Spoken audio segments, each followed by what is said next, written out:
नमस्कार, आप देख रहे हैं बहस का नंबर 1 शो ताल ठोक के। आपके साथ मैं हूं प्रत्युष खरे। बंगाल के नतीजे आने में अब कुछ ही घंटे बाकी हैं।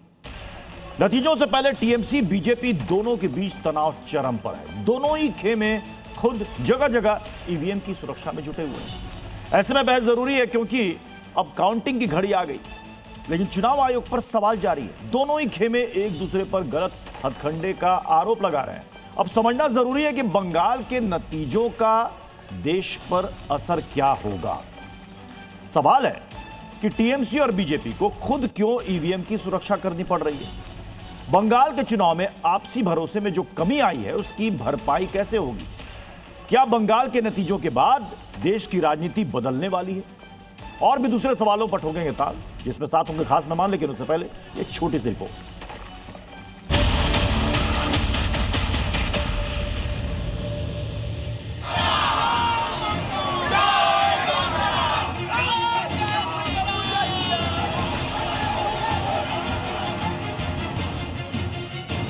हैकर हैं वो, अभी भी वो समझ रहे हैं कि वो डीजीपी हैं।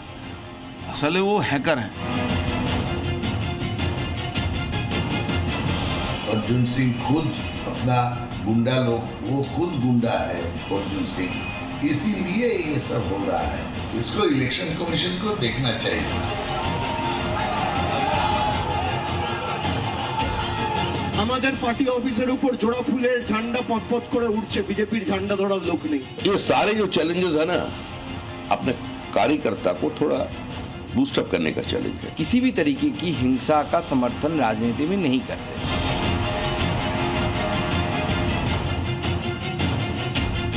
भाजपा जानते हैं वो हारने वाला है, बुरी तरह से हारने वाला है। इसीलिए एकदम लास्ट मोमेंट तक, वो काउंटिंग तक मैनिपुलेट करने का कोशिश कर रहा है। 180 प्लस बीजेपी अच्छा मेजोरिटी से भाजपा सरकार बन रहा है, मोदी जी का नेतृत्व। चलिए अपने मेहमानों से आपको मिलवा देते हैं। हमारे साथ इस वक्त सोफिया खान, टीएमसी नेता हमारे साथ इस वक्त जुड़ चुकी हैं। सुरेंद्र राजपूत जी हमारे साथ जुड़ चुके हैं, कांग्रेस के प्रवक्ता हैं। सोफिया जी, अब तो काउंटिंग में कुछ ही घंटे बचे हैं। नतीजों को लेकर पार्टी पहले की तरह कॉन्फिडेंट है या आपको लग रहा है कि कुछ गड़बड़ है। नमस्कार, आदाब आप सभी को। देखिए, यही रात अंतिम और यही रात भारी है भाजपा के लिए है। तो भाजपा के लिए ये जो है आज की रात जो है पश्चिम बंगाल से की आखिरी रात है। और अल्टीमेटली जो भी इन लोगों ने किया, जिस तरीके की जो भी षड्यंत्र ये लोगों ने किया, तो लास्ट मोमेंट को ये लोग कोई रिस्क नहीं लेना चाहते। इनको लगता है कि अभी इनको देखिए ग्राउंड रिपोर्ट तो पता चल ही चुका है, एग्जिट नहीं बल्कि एग्जैक्ट पोल पता चल चुका है कि 23 और 29 को जो ईवीएम का पिटारा है उसमें जो लोगों ने सुनिश्चित कर दिया है कि पश्चिम बंगाल में ममता बनर्जी जीत रही हैं। अब इसकी जो बेचैनी है, बौखलाहट है, वो हम देख सकते हैं। ये रीपोलिंग होने के नाम पर हो या जो भी हो, बहुत सारी देखिए रीपोलिंग के नाम पर ये जो ड्रामाबाजी जो दिखाया जा रहा है ना कि महिलाएं उतरी हैं और हेना तेना बहुत सारी चीजें जो है। डायमंड हार्बर में बता दूं कि वो अभिषेक बनर्जी का गढ़ है, जहां से वो सांसद हैं। और 2024 में भी वो 7 लाख वोटों से ज्यादा डायमंड हार्बर में ये जीत हमारी ही होती रही है। लेकिन अब इनकी बेचैनी समझ में आती है कि इन्होंने रीपोलिंग का जो ड्रामा किया, इनफैक्ट बहुत सारी चीजें जो है वो ईवीएम में गड़बड़ियां पाई गई। तो कहीं ना कहीं सवाल तो उठते हैं चुनाव आयोग की निष्पक्षता पे और कितना विश्वसनीयता। तो नतीजों तक का तो इंतजार कीजिएगा ना, नतीजों तक का तो इंतजार कीजिएगा ना। नतीजे आपके अगर पक्ष में आ जाएंगे तो फिर आपको फिर बयान बदलना होगा। नहीं, बयान क्यों बदलेंगे, बिल्कुल नहीं। ये ऐसा नहीं है कि कुछ नया है। पिछली बार भी इन्होंने इस तरीके की चीजें, भले वो उसका रूप अलग था, लेकिन षड्यंत्र तो 2021 में भी किया, 2024 में भी किया। कर नहीं 2021 में षड्यंत्र किया इसलिए आप, लेकिन कर नहीं पाए। 2021 में षड्यंत्र था इसलिए आप 200 से ज्यादा सीटों से जीत कर आ गई। षड्यंत्र था आपकी सरकार को रोकने का, इसके बावजूद आप 200 से ज्यादा सीटों से जीत कर आ गई। मतलब षड्यंत्र किया था, षड्यंत्र कामयाब नहीं हो पाया। ठीक है, मैं सुरेंद्र जी मैं आपके पास आऊंगा, लेकिन हार्दिक हमारे सहयोगी इस वक्त भवानीपुर में मौजूद हैं। हार्दिक, वहां पर टीएमसी बीजेपी मतलब सभी एक मतलब जी जान से जुटी हुई है, कहीं कोई गड़बड़ी नहीं हो। टीएमसी तो आरोप लगा रही, बीजेपी को क्या डाउट है वहां? बीजेपी को भी लग रहा है गड़बड़ी हो रही है। प्रत्युष, टीएमसी और बीजेपी बिल्कुल प्रत्युष, सबसे बड़ी विडंबना यही है कि अक्सर चुनावों से पहले जो भी पार्टी ये कहती है कि हमारी ओर से हमें निष्पक्षता पर डाउट है चुनाव आयोग की, अक्सर उस पार्टी को इस तरह से देखा जाता है कि शायद वो हारने वाली है। लेकिन बंगाल की सियासत बिल्कुल अलग है, चाहे टीएमसी हो बीजेपी हो। थोड़ी देर पहले शुभेंदु अधिकारी ने भी 3 स्क्रीनशॉट शेयर किए, उन्होंने भी कहीं ना कहीं लिखा कि उन्हें भी निष्पक्षता पर अभी भी प्रश्न चिन्ह है। और टीएमसी भी सुबह से, मैं अभी भवानीपुर विधानसभा सीट यानी ममता बनर्जी और शुभेंदु अधिकारी के वोट जो ईवीएम जो यहाँ पर कैद है उसके ठीक 100 मीटर की दूरी पर मौजूद हूं। और यहाँ पर टीएमसी के जितने कार्यकर्ता हैं, जितने समर्थक हैं, बड़ी संख्या में मौजूद हैं, सुबह से पहरा दे रहे हैं, एक एक गाड़ी को चेक कर रहे हैं, एक एक व्यक्ति को चेक कर रहे हैं। मेरा यह सवाल है कि सिस्टम पर भरोसा क्यों नहीं है दोनों ही पार्टियों को? ये क्या है, ये किस बात का संकेत है? जी, सिस्टम पे तो भरोसा नहीं है। जिस तरह आप देख सकते हैं, बंगाल की धरती पर देश के प्रधानमंत्री, गृह मंत्री, 10 से भी ज़्यादा मुख्यमंत्री हमारे बंगाल की एक लेडीज़ को हराने के लिए जिस तरह उन्होंने 1 महीने से दौरा कर रहे हैं, और सबसे बड़ी बात, देश के जितने एजेंसी है, ईडी, सीबीआई, सीआईडी, जितने भी, सब ये अगेंस्ट काम किए हम लोग के, इसलिए हमें भरोसा नहीं है। और जिस तरह 3 दिन पहले आप देखें कि स्ट्रांग रूम में जिस तरह हमें सीसीटीवी फुटेज एक मिला, तभी हम लोग ने देखा कि नहीं, हमें अपना ईवीएम का खुद रक्षा करना पड़ेगा। बिल्कुल। और अगर ममता बनर्जी चुनाव जीतती हैं, क्या तब भी आपको चुनाव की निष्पक्षता पर प्रश्न चिन्ह रहेंगे? ममता बनर्जी ये चुनाव ऑलरेडी जीत चुकी है जी, ये बीजेपी भी जानती है। ठीक है, वो तो कल पता लगेगा 16-17 घंटे बाद, लेकिन फिर भी अगर वो जीतती हैं, क्या तब भी निष्पक्षता पर प्रश्न? ठीक है, मैं हार्दिक आपके पास लौट कर आऊंगा।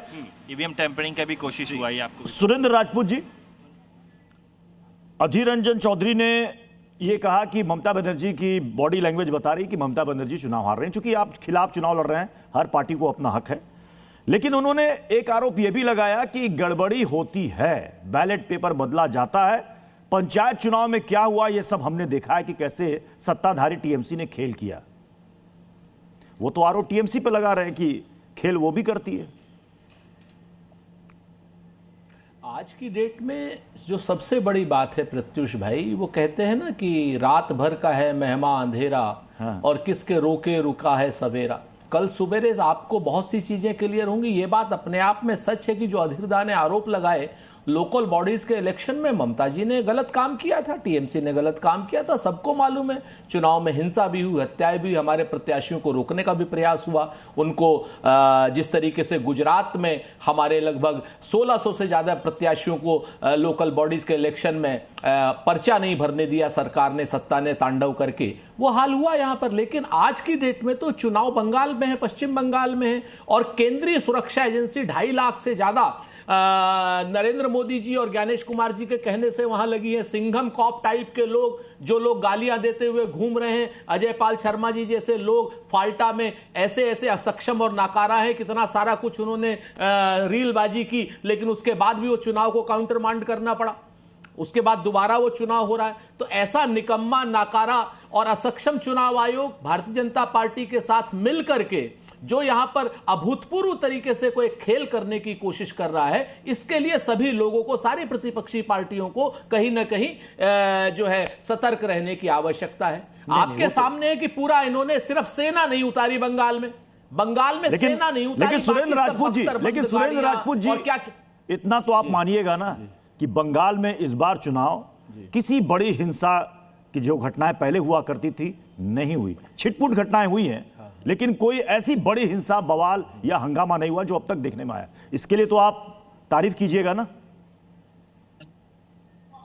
अरे बंगाल में जिन लोगों को हंगामा करना था, उन लोगों को सत्ता की मलाई का लाभ मिलने की उम्मीद हो गई।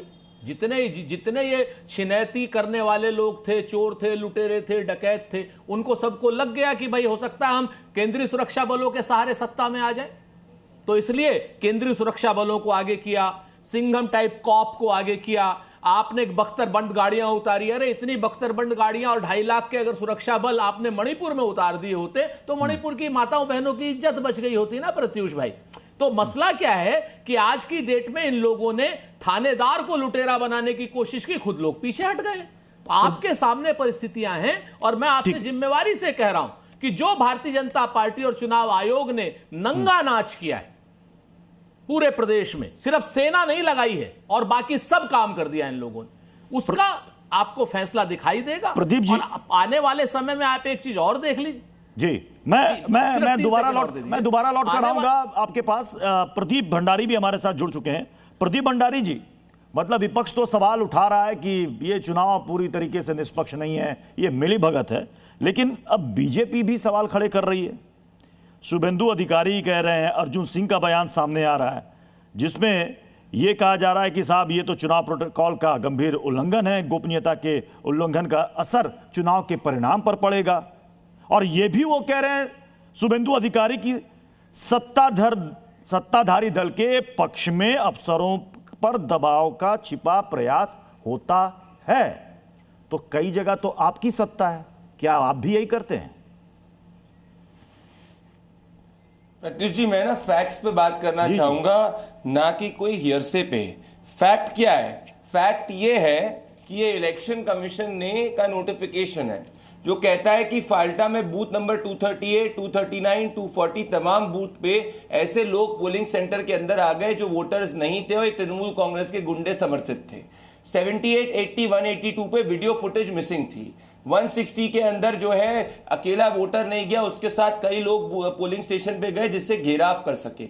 ये सब का सब रिप्रेजेंटेशन ऑफ पीपल एक्ट के तहत चुनावी रूल का उल्लंघन। और ये अभिषेक बैनर्जी का डायमंड हार्बर मॉडल है जो हिंदू महिलाओं को रेप का थ्रेट देते हैं, फर्जी वोटिंग कराने का प्रयास करते हैं। और इसीलिए फाल्टा के अंदर जो पोल है वो रीपोल 21 मई को होने वाला है। तो जिन जिन जगह तृणमूल कांग्रेस के गुंडों ने गुंडागर्दी करी वो तथ्य हम सामने रख रहे हैं। अगर तृणमूल कांग्रेस के तो कोई भी तथ्य सुप्रीम कोर्ट में साबित ही नहीं हुए ना।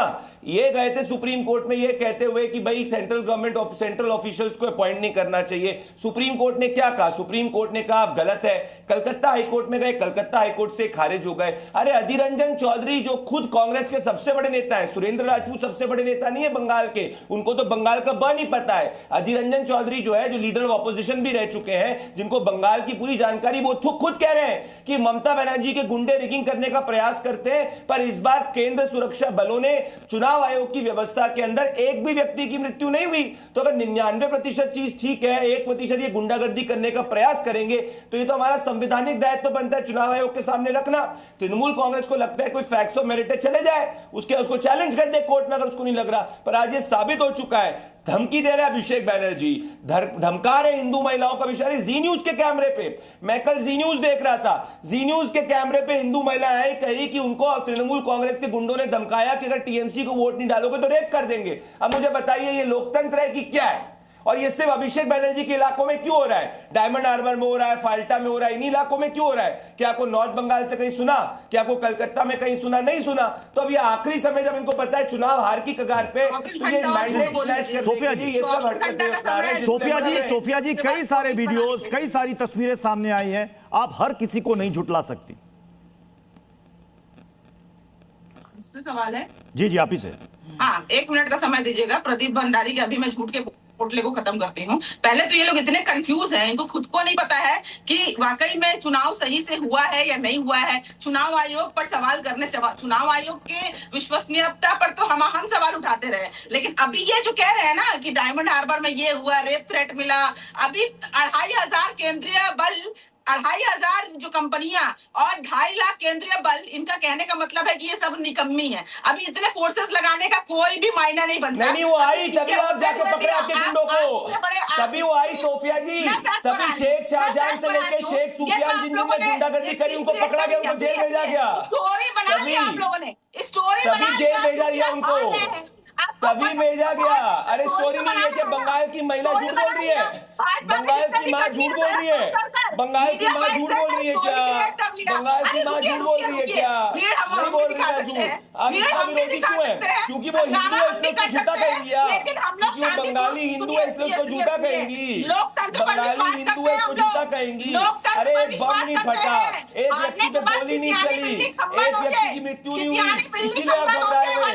अरे आप लोग खंबा सब कुछ नोचोगे, आपको तो जेल में चक्की पीसना पड़ेगा चुनाव के बाद में, क्योंकि बंगाल की जनता ने ऐसा सबक सीखा है। मैं लौटूंगा आप लोगों के पास। आयुष भी हमारे सहयोगी इसमें जुड़ चुके हैं। आयुष, जहां पर आप मौजूद हैं, जरा वहां की भी तस्वीर दिखाइए, क्योंकि हार्दिक ने वहां पर दिखाया कैसे टीएमसी के वर्कर्स वहां पर हैं, वो कह रहे हैं कि अब ईवीएम की सुरक्षा में खड़े हैं। बिल्कुल प्रत्युष, आपको सीधी तस्वीरें ही दिखाऊंगा। देखिए ये बीजेपी के वो तमाम समर्थक हैं जो यहाँ पर कैंप बना चुके हैं। ये विधान नगर का वही काउंटिंग सेंटर है जहां सुबह मतदान होगा और आधी रात को यहाँ बवाल हो गया था। इस वजह से बीजेपी कार्यकर्ता जो है वो एकजुट हो गए हैं। क्या तैयार, तो देखिए जय श्री राम के नारे की। क्या आप लोग यहाँ ईवीएम की सुरक्षा के लिए खड़े हैं क्या? हाँ, इसलिए हम लोग आए हैं। खतरा लग रहा है, कोई डर है आप लोगों को ईवीएम को लेकर? बहुत डर है, बहुत डर दिखा रहा है। लोग वहाँ से धमकी दे रहा है, इधर से गाली गलौज कर रहा है। हम लोग यहाँ खड़ा है सब, हम लोग भी जय श्री राम बोल रहा है। ईवीएम की सुरक्षा के लिए रात भर यहीं रहेंगे? कहाँ रहेंगे? हाँ, हम लोग तो यहाँ पर गाड़ी रहेंगे ना, नहीं तो वो लोग तो चोर है, तो वो तो घुस जाएगा कहीं से छत में घुस जाएगा तो वहाँ तो आर्मी भी देखने पाएगा, वो चोर है। आप महिलाएं भी यहीं पूरी रात रहेंगे? ना, महिला छिलाम ना, कुछ और लोग भी हैं, आप लोग भी यहीं रहेंगे? क्या है, क्या तैयारी है? सारा रात यही रहेंगे पूरा दम। तो ये देखिए बीजेपी समर्थक जो है कैंप कर चुके हैं और यहीं पर पूरा उनका हुजूम जो है इकट्ठा हो रहा है। प्रत्युष, यही विधान नगर वो जगह है जहां पर रात को आधी रात को बीजेपी और टीएमसी के कार्यकर्ता सामने आमने आ गए थे और 3 विधानसभाओं की काउंटिंग यहाँ पर होनी है। क्या तैयारी है आप लोगों की? ठीक है, चलिए आयुष और हार्दिक, आप दोनों का बहुत बहुत शुक्रिया हमारे साथ जुड़ने के लिए। अनंत विजय सर, मैं अब थोड़ा सा आगे की बात करता हूं। कल जो नतीजे आएंगे वो तो आएंगे, या तो किसी के पक्ष में या तो किसी के खिलाफ, लेकिन बंगाल के नतीजे से देश की राजनीति पर क्या असर पड़ेगा, मैं इसमें 2 सवाल जोड़ रहा हूं सर। अगर ममता बनर्जी जीतती हैं तो क्या वो विपक्ष का एक बड़ा चेहरा बनकर उभरेंगी, और अगर बीजेपी चुनाव जीतती है तो फिर इसका क्या असर होगा आगे? देखिए, आपके दूसरे प्रश्न का प्रत्युष जी मैं पहले उत्तर देता हूं। अगर बीजेपी चुनाव जीतती है तो गृह मंत्री अमित शाह का कद और बड़ा हो जाएगा पार्टी में। जिस प्रकार से उन्होंने अपने कंधे पर बंगाल चुनाव की पूरी जिम्मेदारी ली, मुझे लगता है कि अमित शाह जी एक ऐसे रणनीतिकार के तौर पर स्थापित हो जाएंगे जिनसे किसी भी अभेद्य किले की जिम्मेदारी अगर दी जाए तो 5-10 साल में उसको भेद के वो रिजल्ट दे देते हैं। दूसरी बात जो आपने कही कि अगर भारतीय जनता पार्टी हार जाती है, अगर भारतीय जनता पार्टी हार जाती है तो पार्टी के खिलाफ एक नैरेटिव बनेगा, इसमें किसी को कोई दो राय नहीं है। लेकिन इससे अधिक INDIA गठबंधन जो अभी तक बिखरा हुआ प्रतीत हो रहा है, उस गठबंधन को एकजुट करने की कवायद शुरू होगी और उस गठबंधन का नेतृत्व किसके पास होगा, यह संघर्ष भी तेज होगा कि क्या राहुल गांधी के नेतृत्व में INDIA गठबंधन चलेगा या ममता बनर्जी को INDIA गठबंधन का संयोजक या नेतृत्व दे देना चाहिए। तो मुझे जो देश की राजनीति में ये 2 चीजें स्पष्ट रूप से दिखाई देती हैं कि एक तो बीजेपी के खिलाफ जो नैरेटिव बनेगा उसका असर उत्तर प्रदेश के चुनाव पे पड़ेगा।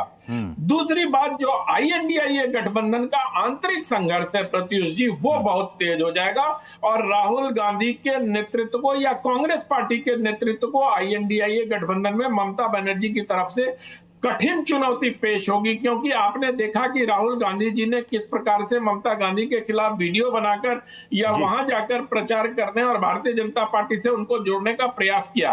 तो बहुत सारे दल ममता बनर्जी के पीछे खड़े होकर राजनीति करने का प्रयास करेंगे कि ममता बनर्जी को आगे बढ़ा दो, जिससे कांग्रेस को थोड़ा बैकफुट पर दिया जा सके। जी, मैं सुरेंद्र राजपूत जी आपसे समझना चाहूंगा, क्योंकि राहुल गांधी ने जो वीडियो मैसेज दिया था और उसके बाद उन्होंने जो रैली में बातें कही थी कि अगर ममता बनर्जी पोलराइजेशन वाली पॉलिटिक्स नहीं करती तो बीजेपी यहां आगे नहीं बढ़ती। उसी ममता बनर्जी के साथ आप इंडिया गठबंधन में केंद्र में, तो राज्य की पॉलिटिक्स को आप अलग चश्मे से देखते हैं, केंद्र की अलग देखते हैं, तो क्या करें? एक साथ देखें प्रत्युष भाई, या अनंत विजय जी के पीछे चले जाएं, या फिर भारतीय जनता पार्टी की लाइन को टो करने लगे? क्या करना चाहिए हमको? नहीं, अगर आपकी नजर में सुरेंद्र राजपूत जी, अगर आपकी नजर में कोई अगर पोलराइज पॉलिटिक्स कर रहा है, कोई अगर ध्रुवीकरण की राजनीति कर रहा है और आप मान रहे हैं कि वो गलत है, तो वो गलत राज्य स्तर पर भी रहेगा और केंद्र स्तर पर भी रहेगा। दोनों जगह अलग अलग पैमाना नहीं होगा। फिर से आप बात करते, अरे दुनिया में हिंदुस्तान में सबसे गलत काम कर रहा है, हम उसका तो मुखालफत पहले करेंगे ना बड़े भाई। जो पूरे हिंदुस्तान को खंड खंड करने में लगा हुआ है, जो टुकड़े टुकड़े गैंग के नरेंद्र मोदी सदस्य हो गए हैं, वो टुकड़े टुकड़े गैंग वाले आजादी वाले नारे वहां लगा रहे हैं, जो मंदिरों मस्जिदों के नीचे मंदिर खोज रहे हैं, जो हिंदू मुसलमान कर रहे हैं, जो घुसपैठियों के नाम पर बांग्लादेशी पाकिस्तानी और क्या नाम ऐसी बातें कर रहे हैं और घुसपैठियों के नाम पर बांग्ला भाषियों का कत्ल कर रहे हैं, वो भारतीय जनता पार्टी वालों को पहले कहेंगे या स्मॉलीविल को पहले कहेंगे या छोटे लोगों को पहले कहेंगे? आप बताइए। पूरे देश में जिस तरीके से भारतीय जनता पार्टी ने, अरे प्रत्युष भाई एक सेकंड, या तो इनको चुप कर लीजिए, या तो इनको चुप कर लीजिए। प्रदीप मैं इनके बीच में नहीं बोला, वरना इनको नहीं बोलने दूंगा। एक सेकंड प्रदीप जी, वरना प्रदीप भंडारी पहले बोलने नहीं दीजिए, इनको पहले बोलने नहीं दीजिए, फिर आप काउंटर कर लीजिए। भंडारी नहीं पहले बोलने दीजिए, मेरा सवाल इनसे था जी। नहीं पूरा मौका मिलेगा आपको काउंटर करने का। बहुत स्पष्ट समझ लीजिए, उसके अगर बीच में बोलोगे तो बंदर की तरीके से नचाऊंगा जैसे बंबई में नाचे थे। नहीं देखिए पर्सनल है, बिल्कुल क्लियर समझ। सुरेंद्र जी, अपनी सुरेंद्र जी प्लीज देखिए, सुरेंद्र जी पर्सनल अटैक ना करें, पर्सनल अटैक किसी पर ना करें, तुम लोग सब टुकड़े नहीं पर्सनल अटैक किसी पर ना करें। हम लोग तो मदारी हैं, हम लोग मदारी हैं। हमारे नेता को जैसे उसने नचाया था ना, क्या नाम है उसका, रिपब्लिक वाला, ऐसे ही बंदर की तरीके से नचाएंगे। इस चीज को समझ लो। ए राजपूत, प्रत्युष भाई नेता को बंदर देख, तुम्हारे नेता को मस्कट में क्या हाल किया देख राजपूत, तुम्हारे नेता को मस्कट में क्या हाल किया है, छूट घुमा है, बड़ा परेशान है बेचारा। अपने संस्कार में रहे और तमीज में बात करो। मैं संस्कारों में अपने आप रहो प्रदीप भाई, वरना मैं फिर से कह रहा हूं बंदर की तरीके से नचाऊंगा जैसे उसने अर्णव ने नचाया था। अरे तुमको तो कांग्रेस ने ही नचा दिया, अरे हमारे टिकट सुप्रिया ने नचा दिया बेचारे। इतने सालों से ना कुछ मिल पाया ना कुछ कर पाया, इतना फ्रस्ट्रेटेड आदमी है ये। लखनऊ में बैठा रहता है, दिल्ली आने की हिम्मत नहीं है, कम से कम कांग्रेस पार्टी का प्रमोशन करा। प्लीज आप लोग नेशनल टेलीविजन पर डिबेट में है, एक दूसरे पर पर्सनल ना हो प्लीज। मैं आप दोनों से मैं गुजारिश कर रहा हूं, एक दूसरे पर पर्सनल अटैक ना करें। सुरेंद्र राजपूत जी, इतनी परिवार की भक्ति करी है इसको, इन्होंने तो सुरेंद्र राजपूत जी ध्रुवीकरण की राजनीति में बीजेपी और टीएमसी दोनों ही सेम खतरनाक है, ये आपके लिए, ममता बनर्जी के लिए या टीएमसी के लिए, आपके लिए चलो भाई ठीक है, ये हमारे साथ केंद्र में है तो कोई दिक्कत नहीं।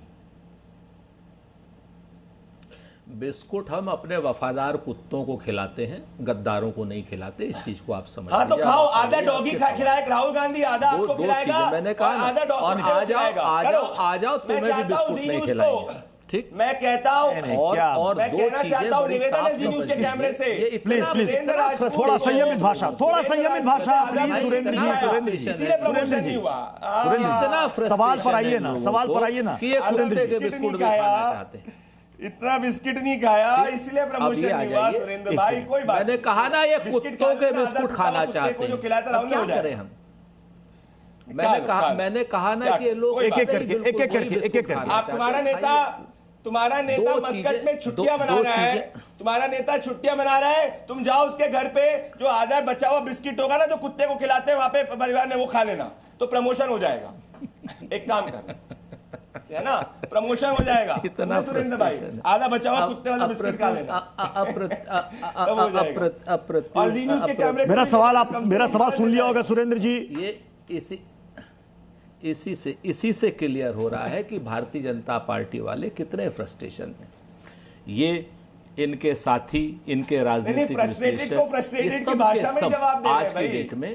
तो आप दो चीजें बड़ी साफ क्लियर नजर आ रही हैं कि यहां पर भारतीय जनता पार्टी अपना सारा कुछ क्या नाम ज्ञानेश कुमार के साथ मिलकर के, चुनाव आयोग के साथ मिलकर के, उसके सारा नैरेटिव बनाने के बाद, सारा सट्टा बाजार में नैरेटिव बनाने के बाद, उसके बाद भी चुनाव हार रहे हैं ये लोग, इसमें कोई दो राय नहीं। रही बात आपने जो मूल प्रश्न किया था, मैं उसका भी मैंने जवाब दिया आपको कि ये जो देश में टुकड़े टुकड़े गैंग है, जिसके सरगना जो है नरेंद्र मोदी जी हैं, जो ऐसे नारे लगाते हैं, उनके खिलाफ बड़ी लड़ाई आवश्यक है। तो यहाँ सुरेंद्र जी यहाँ लड़ाई बंगाल में आपकी लड़ाई। बदतमीज आदमी, आप कम से कम बीच में मत बोलो, वरना बोलने नहीं दूंगा। प्रत्युष याद रखना इस बात को। क्या थी ये पागल आदमी है, कैसे लोगों को, ऐसे मानसिक रूप से फ्रस्ट्रेटेड आदमियों को आप चैनल पे अगर बुलाते हैं तो ये फिर बंदरी की तरीके से नाचते हैं। मुझे रखिएगा पीसीआर। अरे भाई ये बदतमीज आदमी जो बीच में बोल रहे नहीं दे रहा है हरामखोर। तो प्लीज एक एक करके सुरेंद्र राजपूत जी, आपने बताया कि बीजेपी टुकड़े टुकड़े गैंग वाली सुरेंद्र राजपूत कर रहे हो आप। सुरेंद्र राजपूत जी एक सेकंड, सुरेंद्र राजपूत जी अभी आप ही है स्क्रीन पर। हाँ बताइए। मैं ये कह रहा हूं कि आपने कहा बीजेपी टुकड़े टुकड़े गैंग वाली है, राजनीति करती है, बांटने वाली राजनीति करती है, लेकिन वही राहुल गांधी करते हैं कि जो बीजेपी करती है वही टीएमसी करती है। तो टीएमसी को यहां पर आप सेफ पैसेज कैसे दे रहे हैं ध्रुवीकरण के मामले में? आप चुनाव वहां पर लड़ रहे हैं बंगाल में सत्ता बदलने के लिए, कांग्रेस की अपनी सरकार बनाने के लिए, तो आपकी लड़ाई वहां पर टीएमसी से ना दिखकर बीजेपी से क्यों दिख रही है? हटाना तो आपको टीएमसी को है वहां से, बीजेपी तो है नहीं वहां सरकार में। प्रत्युष भाई आप तो बहुत अच्छे पढ़े लिखे इंसान हैं, चंद पढ़े लिखे पत्रकारों में से, इन जैसे पत्रकारों में से तो है नहीं जो लोग नाचा करते हैं। कहते हैं ना बकरी पाती खाते ताकि काढ़ी खाल, और जो नर बकरी खाते ताको खोन हवाल। बकरी ने सिर्फ पत्ती खाई, उसकी तो आप खाल निकालने की बात कर रहे हैं, लेकिन जो इंसान बकरी को खा रहा है उसको आप स्पेयर कर दें, छोड़ दें, हम नहीं छोड़ेंगे। बकरी को अगर पत्ती खाने की सजा मिलेगी तो उस इंसान को जो पूरा बकरी खा रहा है उसकी सजा उनको मिलेगी। ये मैं नहीं कह रहा हूं, कबीरदास कह रहे हैं, बात आप समझिए। तो इस दोहे में सारी चीज उत्पन्न है, सारी चीजें समावेशित है। आज की डेट में ममता जी जो है 15 साल की वहां सरकार चलाई है, सत्ता जनित उनके ऊपर एक खिलाफ हम लोगों को लड़ना है और हम लड़ेंगे, लेकिन राष्ट्रीय स्तर पर जिस तरीके से भारतीय जनता पार्टी ने देश को टुकड़े टुकड़े करने की कोशिश की है, राष्ट्रीय स्तर पर मस्जिदों के नीचे मंदिर खोजने की कोशिश की है, राष्ट्रीय स्तर पर इन लोगों ने मजारों पर जो झंडे लगाने की कोशिश की है, राष्ट्रीय स्तर पर जो बांग्ला भाषियों को बांग्लादेशी कहकर उनकी हत्याएं की हैं और उनको परेशान किया है, दर दर घर दौड़ाया है, झारखंड से लेकर के और बंगाल तक घुसपैठियों के नाम पर इन लोगों ने जो कुत्सित राजनीति की है, उसका जवाब तो भारतीय जनता पार्टी से ही लेंगे ना।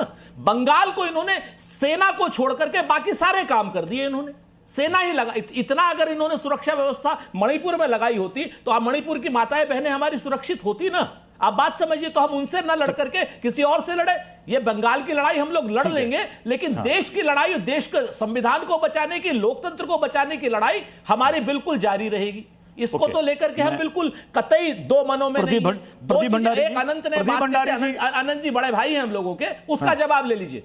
अनंत जी बड़े भाई हैं, उनका जवाब ले लीजिए। अनंत जी ने कहा, अरे भाई हमारे यहाँ इंडिया गठबंधन में सामूहिक नेतृत्व है। अनंत जी आप परेशान मत होइए, बुआ के मूछे होंगी तो हम उसको चाचा कहेंगे, नंबर 1। नंबर 2 सामूहिक नेतृत्व है, सब नेता है, कोई क्या नाम इंडिया गठबंधन का कोई अनंत सर ने यह कहा था कि ममता बनर्जी के नेतृत्व में इंडिया अलायंस चलेगा, अगर वो बंगाल जीतती हैं एक बड़ा विपक्ष का चेहरा बनेंगी। अगर ममता, सुनिए, कांग्रेस को टीएमसी ममता बनर्जी की अगुवाई लीडरशिप पसंद होगी?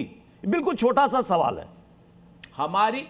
हमारा बड़ा छोटा सा जवाब है, हम यहाँ सामूहिक नेतृत्व में भरोसा करते हैं। इंडिया गठबंधन जो फैसला लेगा वो सारा का सारा कांग्रेस को मंजूर होगा। प्रदीप भंडारी जी परेशान हूं। प्रदीप भंडारी जी, अगर शुभेंदु अधिकारी, अर्जुन सिंह सरीखे नेता अगर ये कह रहे हैं कि वहां पर गड़बड़ हो रहा है, तो क्या चुनाव आयोग ये सारी चीजें ठीक तरीके से निभा नहीं पाया? बीजेपी को भी डाउट हो रहा है। अभी तक तो आप बड़े बड़े दावे कर रहे थे 200 प्लस सीटें हम लेकर के आएंगे, फिर अब क्या हो गया कि मतलब काउंटिंग के कुछ घंटों पहले आपका भी आत्मविश्वास डगमगाने लगा? एक चीज बताइए प्रत्युष जी, बंगाल में कितने बूथ हैं? कितने बूथों पे वोटिंग हो रही है? 80,000 से ज्यादा बूथों पे वोटिंग हो रही है, लगभग 80,000 बूथों पे वोटिंग हो रही है। अगर उसमें से तृणमूल कांग्रेस के गुंडे कुछ चुनिंदा बूथ के अंदर जो है धमकाने का प्रयास करेंगे तो क्या हम आंखें बंद करके बैठ जाए? जनता ने अपनी मैंडेट दे दी, अब ये काउंटिंग एजेंट्स हो गए या जो काउंटिंग ऑफिसर्स हैं उनको धमकाने का प्रयास कर रहे हैं, तो ये तो हमारा संवैधानिक दायित्व बनता है कि जहां हमको प्रीवी हम बताएं। हम कांग्रेस जैसे थोड़ी मस्कट में छुट्टी बना रहे, ये राहुल गांधी 24 घंटे पहले अपने पूरे कांग्रेस के कार्यकर्ताओं को छोड़कर बंगाल के सिंगापुर और कांग्रेस के कार्यकर्ताओं को मनाने वाले लोग, जाकर के महिलाओं का शोषण करने वाले लोग, अब ये जिस तरीके से ये लोग महिलाओं का शोषण मध्य प्रदेश से लेकर के और लखनऊ तक महिलाओं आपने इनके में तो वन प्रदीप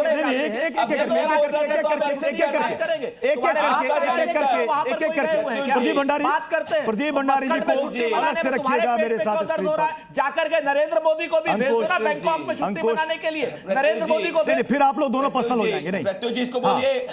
प्रदीप जी ये तरीका सही नहीं है। जब मैं इनको इंटरफियर कर रहा था आपने वन ऑन वन विंडो में इनको ले आए, मेरे को हटा दिया आपने विंडो से। जब मैं बोल रहा हूं इनको ला रहे, सुरेंद्र राजपूत जी को भी मैंने अलग रखा था, क्योंकि आप लोग पर्सनल हो जा रहे हैं। प्रदीप जी आप लोग पर्सनल हो जा रहे हैं।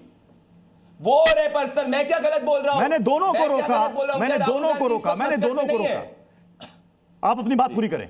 मैं ये कह रहा हूं कि भाई कल चुनाव के नतीजे हैं प्रत्युष जी, चुनाव के कल नतीजे हैं। आज राहुल गांधी कहाँ है? ये मस्कट में। ये मैं थोड़ी कह रहा हूं, सोशल मीडिया के उनके उस पर चीजें बोल दे, ये मस्कट में नहीं है। इतना क्यों विचलित हो रहे हैं भाई? ये तो लखनऊ में बैठे ना, इनको तो नहीं राहुल गांधी लेके गए मस्कट में। तो जो आदमी अपने कार्यकर्ताओं को 24 घंटे पहले छोड़कर मस्कट में छुट्टी बना रहा है, उसको क्या जनता का समर्थन मिलेगा? इसलिए इनको कोई सीरियसली नहीं लेता। ना अखिलेश सीरियसली लेते हैं। अखिलेश ने लात मार दी थी उत्तर प्रदेश के अंदर, ममता बनर्जी ने कांग्रेस को लात मार दी बंगाल के अंदर। इनको कोई सीरियसली लेता क्योंकि ये मस्कट में बैठते हैं, कभी बैंकॉक में बैठते हैं। इनकी सच्चाई है। अब मैं आ जाता हूं तथ्य पे। 24 घंटे भी नहीं बचे प्रत्युष जी, बंगाल की जनता निर्णय कर लेगी कि कौन किस। बंगाल की जनता ने क्या भय के साथ दिया है कि भरोसा के साथ दिया है? हम तो आश्वस्त है, एक तरफा मैंडेट बीजेपी के पक्ष में आने वाला है। पर बड़ी बात क्या है, इस पूरे चुनाव के अंदर ममता बनर्जी हो या अभिषेक बनर्जी हो, एक भी अपना काम नहीं गिना पाए। सिर्फ डरा रहे, धमका रहे, हिंदू महिलाओं के ऊपर तृणमूल कांग्रेस अत्याचार कर रही है और सिर्फ ये कर रही। पहले क्या बोलते हैं सुनिए, कितने घबराए हुए। मैं आपको एक डेटा देता हूं।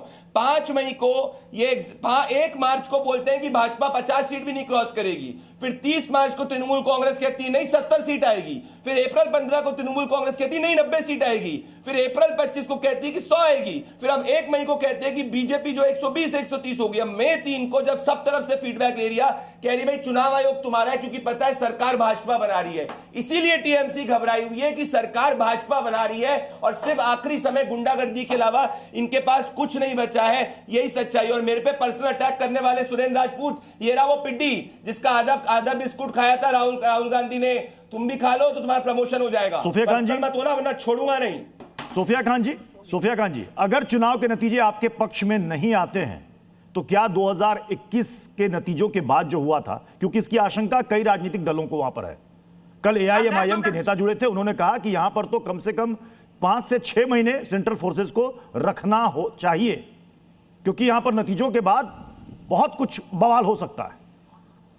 अगर मगर कुछ है ही नहीं। 29 तारीख को निश्चित हो चुका है कि पश्चिम बंगाल में सरकार चौथी बार ममता बनर्जी की बन रही है। तो हमारे लिए अगर मगर कुछ नहीं है। अगर मगर क्योंकि हमने कोई हंगामा नहीं किया। हंगामा तो ये कर रहे हैं डायमंड हार्बर में, रिपोलिंग ये करने की मांग कर रहे हैं। वहां पर अपने लोगों को खड़ा करके हंगामा मीडिया के सामने ये करवा रहे हैं ताकि एक चित्र बना सके सोशल मीडिया पर या मीडिया के सामने कि भाई देखो हमारे साथ जुल्म हो रहा है। इसके बावजूद भी कि 2.5 लाख केंद्रीय बल यहाँ पर है, इतना कुछ के बावजूद भी इससे पहले ये कह रहे थे कि अभी देखिए इतना केंद्रीय बल है, इसके कारण जो है अभी कुछ भी नहीं हुआ, कोई हंगामा नहीं हुआ। और अब चुनाव के बाद ये कह रहे हैं अपने ही लोगों को खड़ा करके मीडिया के सामने, महिलाओं को और पुरुषों को, कि अभी देखो डायमंड हार्बर में जुल्म किया जा रहा है। तो ये तो खुद ही अपने बात पर स्टैंड नहीं कर रहे हैं ना। कभी कुछ कह रहे हैं, कभी कुछ कह रहे हैं। परिस्थिति के हिसाब से ये लोग अपने स्टेटमेंट को बदल रहे हैं। और अभी प्रदीप जी जो कह रहे थे ना कि किसी ने कहा 50 पार, किसी ने कहा 100 पार, सुनिए अभी आप अगर 50 बार इस बार कर लीजिएगा ना तो बहुत बड़ी बात है, क्योंकि जनता, पश्चिम बंगाल की जनता ने वोट किया है।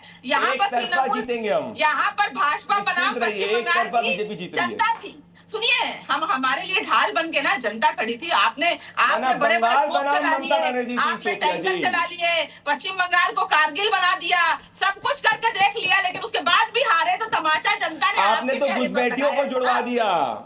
सुनिए तमाचा इंतजार करिए सोफिया जी, 10 घंटे का इंतजार करिए, 10 घंटे का इंतजार करिए। जितने बूथ लूटे हैं उन सब पे जनता हिसाब मांग लेगी आपसे। जितने बूथ आपने लूटे सब पे जनता मांग सकेगी। बस बोलिए 10 ऑफिसर घंटे लेके मेरा कल सुझाव टीवी है पे आपको। जरूर आइएगा। नहीं कल आप एनालिस्ट मैं आपको एक अच्छा सुझाव दे आप रही मेरा हूँ। निवेदन है हिंदी कल ऐसा मत करिएगा, जहाँ से आए हैं कल वहाँ ऐसा वापस मत चले करिएगा जाइए। सोफिया जी कि आप जहाँ लोग से कह आए दें कि वहाँ हम नहीं वापस आने चले वाले। जाइए। कल ईवीएम को मत किससे दोष नहीं देना, पाएंगे? कल सुनिए, चुनाव सुनिए, आयोग को सामने दोष से मत आता हुआ देना, देख के ना, कल केंद्रीय हाथ से सुरक्षा नहीं बल को पाएंगे। दोष मत देना।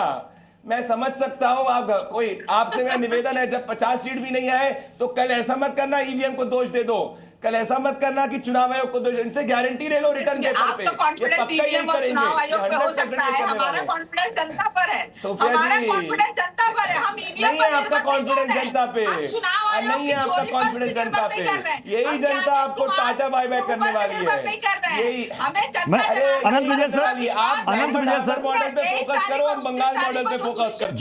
जितने प्रश्न चिन्ह बंगाल चुनाव के दौरान एसआईआर से लेकर अब तक उठे हैं, कल नतीजों के बाद फिर से क्या ईवीएम पर ठीकरा फूटना और वही रिपीटेटिव बयान आना आपको लग रहा है कि वो शुरू हो जाएगा कि ये मिली भगत का चुनाव था, ये हमें हराने वाला चुनाव था, ईवीएम में गड़बड़ी कर दी?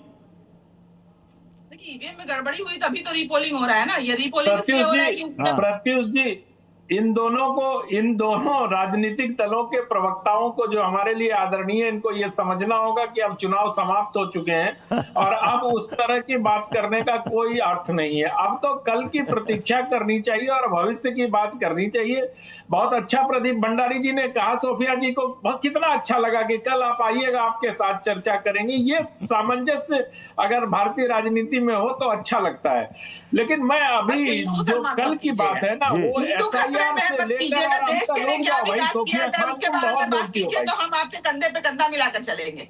देश के हित की बात कीजिए। सोफिया जी रुक जाइए भाई, सोफिया जी एक सेकंड सोफिया जी 2 मिनट के लिए सोफिया जी, लेकिन इनके साथ विपक्ष इसलिए नहीं है ना क्योंकि उनके पास हिंदू मुसलमान करने के सिवाय कोई टॉपिक नहीं है। अरे जब सोफिया जी चुनाव हो गया, नतीजे ईवीएम में बंद है, कुछ घंटे के बाद पता चल जाएगा। हो गया सोफिया जी, चुनाव हो चुका है, वोटिंग हो चुकी है। अनंत विजय सर अपनी बात पूरी करें।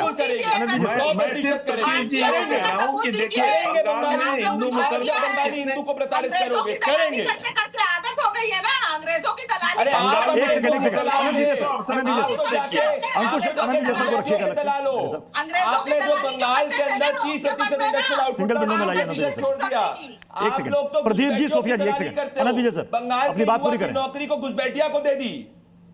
जी ये कह रहा हूं कि कल जब चुनाव परिणाम आ रहे होंगे तब इन सब चीजों के विश्लेषण में आनंद आएगा। अभी इन चीजों का कोई अर्थ नहीं। अभी तो सिर्फ इस बात की चर्चा की जानी चाहिए कि आज अभिषेक बैनर्जी ने जिस डायमंड हार्बर मॉडल की चर्चा की है वो मॉडल आखिर है क्या। अभी सोफिया खान जी हिंदू मुसलमान करने की बात कर रही थी, अब मुझे तो लगता है कि अभिषेक बैनर्जी ने जिस डायमंड हार्बर मॉडल की बात की है वो हिंदू मुसलमान मॉडल ही तो है जिसमें जहांगीर खान फिट बैठते हैं। लेकिन मुझे लगता है कि चुनाव आयोग को जहांगीर खान जैसे प्यादों पर कार्रवाई नहीं करनी चाहिए। उन प्यादों का वजीर कौन है वहां तक पहुंचने का प्रयास होना चाहिए, क्योंकि प्यादों को शाह तो वजीर ही दे रहे हैं और उन्हीं वजीर के शाह के आधार पर ये प्यादे आगे बढ़ के अटैक करने का प्रयास करते हैं। तो राजनीतिक बिसात में, राजनीतिक शतरंज के खेल में प्यादों से ज्यादा वजीर पर मैं इमरान सोलंकी का रुख कर रहा हूं। एआईएमआईएम से हमारे साथ जुड़े हुए हैं इमरान सोलंकी जी, माफी चाहूंगा आप बीच में आपका नेटवर्क शायद कुछ प्रॉब्लम थी, कट गया था। कल क्या उम्मीद है, जितने कैंडिडेट आपके खड़े हैं इस बार आपको लग रहा है कि एआईएम अपना खाता खोल पाएगी बंगाल में? बिल्कुल सर, बहुत बहुत शुक्रिया वक्त दिया आपने। बिल्कुल खाता खोल लेंगे। हमारे साथ में जनता है। हम जहाँ 11 सीटों पर हम लड़ रहे हैं, हम जहाँ लड़ रहे हैं वहाँ हम उम्मीद करते हैं जनता हमारा समर्थन हमारे साथ है। और आज अभी जो बात चल रही है मशीन की, मशीन खराब हो रही है, बहुत जो फुटेज चाहिए। मैं जा रहा हूँ 59 रघुनाथगंज विधानसभा मुर्शिदाबाद के लिए कैमरा पूरा ऑफ हो गया था, उसके लिए हम फुटेज मांग रहे हैं। पिछले 2.5 घंटे से फुटेज भी नहीं मिली है। यहाँ के अधिकारी सब अंदर गए स्ट्रॉन्ग रूम में, 5 मिनट फुटेज बंद हो गए। तो ये है कुछ ना कुछ कहीं ना कहीं कुछ चल रहा है सब। लेकिन हमारी यही मानना है कि जो भी हुआ, अभी जैसा इलेक्शन हुआ इस बार, मैं कल भी आपको प्रोग्राम में धन्यवाद बताया था कि बहुत अच्छा चुनाव हुआ। कोई भी दंगा, कोई फसाद कहीं नहीं हुआ। तो ये ऐसे चुनाव हमेशा होना चाहिए। और जिस तरह काउंटिंग में जो हमारे सामने बातें आ रही है वो नहीं आज काउंटिंग भी, जो आपकी शिकायतें वो शिकायतें आपकी जो शिकायतें वो चुनाव आयोग के सामने आप रख सकते हैं, लेकिन आपने बहुत ईमानदारी से इस बात को माना कि चुनाव अच्छा हुआ है। उम्मीद करते हैं चुनाव अच्छा हुआ है, बिना बिल्कुल अच्छा हुआ। और चलिए जिस तरह बहुत बहुत शुक्रिया और सभी हमारे पॉलिटिकल मेहमानों को शुभकामनाएं। देखते हैं कि कल बंगाल में किसकी सरकार बनती है।